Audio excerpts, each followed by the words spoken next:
A delegation of us have come from America and from the Congo. We've come here because we're so blessed to have had the privilege of knowing and working with Winnie Mandela down through the years. Winnie is truly the mother of the new South Africa. From Mary we got Jesus the Savior. From the mother of Moses we got a leader. From Winnie we got a nation. We're grateful to God for her service. I came here in 1979, and she was banished at that time in exile. We exchanged notes at that time.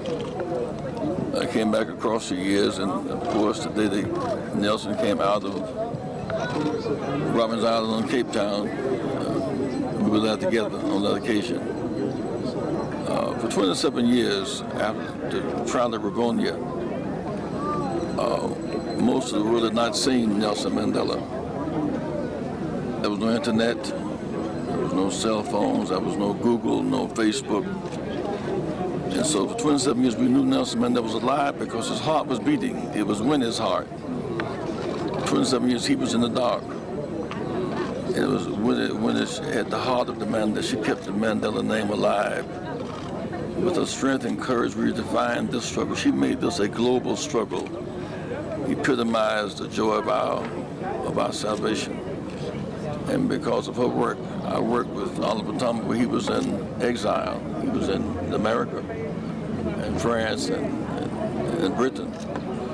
Thabo Mbeki was in school. Chris Honey had been killed. Johnny McCain stayed at our home in Chicago. It was Winnie that kept the movement alive. She was the face of the Free South African movement. And yesterday in the U.S. Congress, they passed a resolution honoring Winnie Mandela in the U.S. Congress, led by Maxine Waters and women in America. The United Nations passed a resolution yesterday honoring Winnie Mandela because clearly she gave birth to this movement. So we come here today to express our thanks to her, the condolences of the family. And so when it died, she multiplied. In so many ways, she's like Esther. She could have just been a quiet mother with 2 children. Such a beautiful woman, she could have laid back and waiting and hoping. She left Ragonia fighting. She never stopped fighting. She never stopped fighting. She never stopped serving. She took the slings, and so by her stripes we're healed.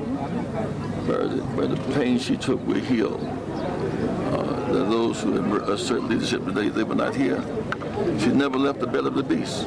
She never left the belly of the beast. She never stopped fighting. So for that, we are grateful. So thank you. Thank you. Questions?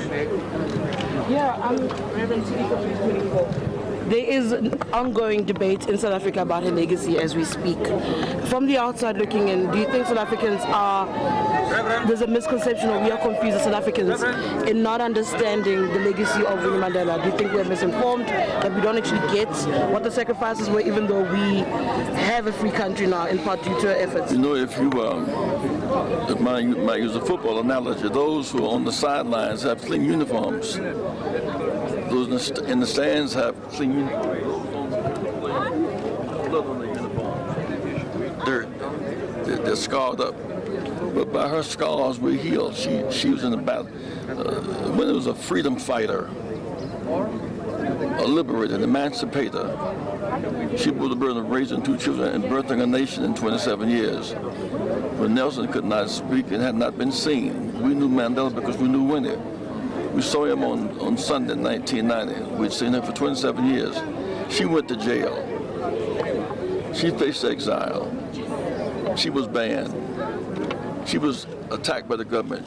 They taught to disrupt, discredit, and destroy her. Let's not forget when Dr. King was alive. I know that we love martyrs, but not martyrs. She was a martyr. As a martyr, we can argue, but she's gone on to heaven. She's paid her dues, and so we thank her for having paid her dues. Yes, sir. The body's coming. All right, thank you. Thank you, Reverend.